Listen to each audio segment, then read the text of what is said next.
Allez, on se refait un petit récap en 2-2. On repart, les pieds devant, les mains ici. Vous pouvez ouvrir un peu les pieds pour freiner. Vous remettez les pieds droits avant le saut. Vous gardez bien le saut, on va vous dire bon. Équipés d'une combinaison et d'un gilet de sauvetage, les candidats du hot jumping vont tenter de réaliser des acrobaties qui parfois tombent à plat. C'est tout âge, mais en même temps, il faut avoir plus de 14 ans parce que c'est quand même assez risqué.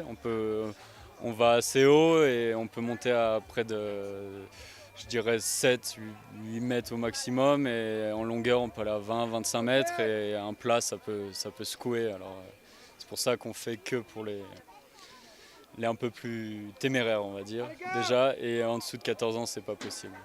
Chaque jour, environ 130 personnes tentent la folle aventure du hot jumping. Une expérience qui dure 45 minutes, l'occasion pour les plus courageux de s'élancer à de nombreuses reprises. C'est la deuxième fois, mais j'étais beaucoup plus jeune et moins anxieux. J'ai grandi, on va dire, donc disons que quand j'avais 15 ans, j'étais insouciant. Ouais.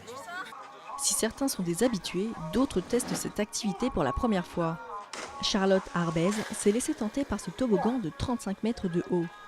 Hier, on se baladait autour et du coup, on est venu regarder l'activité et puis on s'est dit que ça pourrait être cool. C'est des amis qui m'ont un peu poussé à le faire.